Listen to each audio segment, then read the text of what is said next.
ইমানের পথে অবিচল রেখে আমার মরণ যেন হয়। কোরআনের পথে অবিচল থেকে আমার মরণ যেন হয়। তোমারই কাছে মিনতি আমার, মহামহিম দয়াময়। ইমানের পথে অবিচল থেকে আমার মরণ যেন হয়। আলহামদুলিল্লাহ, ছোট ফুলবাড়ি জাম মসজিদ উন্নয়ন করবে বিরাটি সালে সব। আমরা সবাই দিল থেকে দোয়া করি, আল্লাহ পাক মাহফিলকে যেন শেষ পর্যন্ত নিরাপত্তার সহিত কবুল করেন, সকলেই বলে আমিন। যে আয়াতে কারিমা তেলাওয়াত করেছি, আয়াতের মধ্যে আল্লাহ পাক রব্বুল আলামিন বলেন, وَمَنْ أَعْرَضَ عَنْ ذِكْرِي فَإِنَّ لَهُ مَعِيشَةً ضَنكًا وَنَحْشُرُهُ يَوْمَ الْقِيَامَةِ أَعْمَى। যারা নাকি কোরআনের বিধান থেকে নিজেদেরকে দূরে রাখে, যারা এই কোরআনের বিধান থেকে নিজেদেরকে গুটিয়ে রাখে, ওয়ানাহশুরুহু ইয়াউমাল কিয়ামাহ, ওই কিয়ামতের ময়দানে আল্লাহ পাক রব্বুল আলামিন ওই সমস্ত ব্যক্তিদেরকে অন্ধ করিয়া উঠাইবে। যারা এই কোরআনের বিধান থেকে নিজেকে দূরে রাখবে, তাদের দুনিয়ার জীবনটা সংকীর্ণ হয়ে যায়। যারা এই কোরআনের বিধান থেকে নিজেদেরকে দূরে রাখে, তাদের দুনিয়ার জীবনটা হতাশাগ্রস্ত হয়। শুধু দুনিয়াতেই নয়, ওই কিয়ামতের ময়দানে আল্লাহ পাক রব্বুল আলামিন কোরআন থেকে বিমুখ হওয়ার কারণে ক্বালা রাব্বি লিমা হাশারতানি আ'মা ওয়া ক্বাদ কুনতু বাসীরা, ওই সমস্ত ব্যক্তিদের যারা কোরআন থেকে নিজেদের মুখটা ফিরিয়ে নিয়েছিল দুনিয়াতে, যারা তাদের চক্ষুটারে কোরআন থেকে ফিরিয়ে নিয়েছিল, কিয়ামতের ময়দানে আল্লাহ পাক রব্বুল আলামিন তাদের চক্ষুগুলোরে অন্ধ করে উঠাবেন।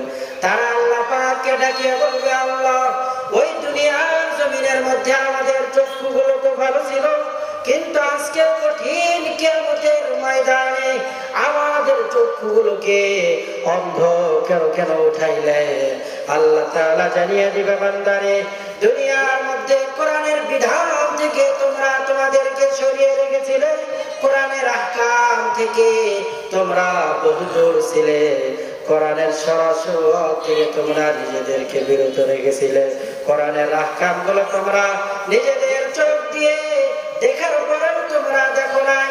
এই জন্য আমি আল্লাহ পাক রব্বুল আলামিন আজকে ময়দানে মাহশরে কঠিন কিয়ামতের দিন তোমাদের চক্ষুগুলোরে অন্ধ করিয়া উঠাইছি।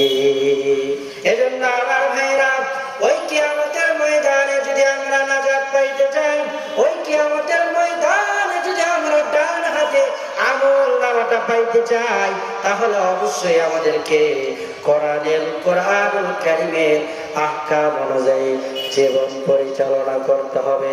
কারণ ওই কিয়ামতের ময়দান বড় বড় ভয়াবহ হয়ে যাবে।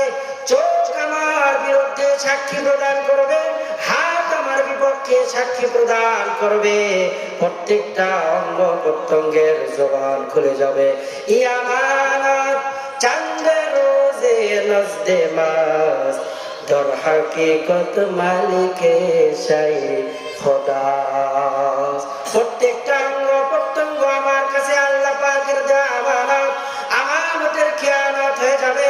তো আল্লাহ পাক রব্বুল আলামিন আমানতের খেয়ানত করার কারণে কিয়ামতের ময়দানে বান্দাকে পাকড়াও করবে।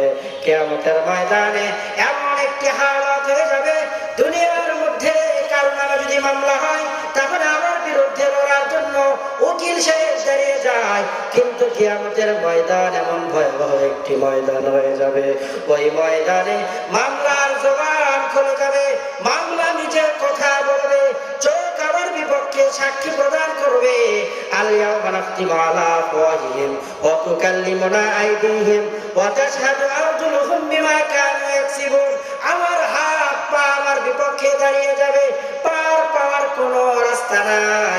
যে সমস্ত ব্যক্তিগুলো বদকার হয়ে যাবে তাদেরকে আল্লাহ পাক রব্বুল আলামিন এই পক্ষটাকে ফেরে বাহার ভিতর দিয়ে ঢুকাইয়া পিছনের দিকে বের করবে, আর বাম হাতে আমলনামাগুলো দিবে। তারা ওই কিয়ামতের ময়দানে আফসোস করতে থাকবে আর বলতে থাকবে, ইয়া লাইতানি কুনতু তুরাবা।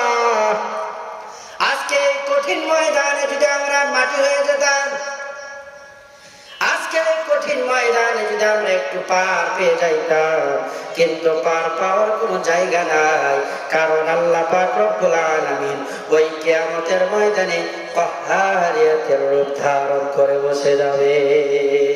আল্লাহ পাকের সম্মুখে রাসূল ছাড়া দাঁড়ানোর মতো আর কেউই নাই।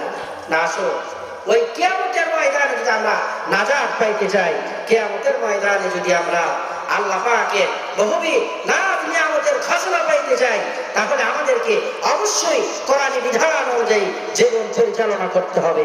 তাহলে আমাদেরকে অবশ্যই কোরআনকে ফলো করে চলতে হবে। যদি না চলতে পারি, তাহলে মৃত্যুবরণ করার সঙ্গে সঙ্গে আমার আপনার উপরে বহুবিধ আযাবের ঘোষণা এসে যাবে।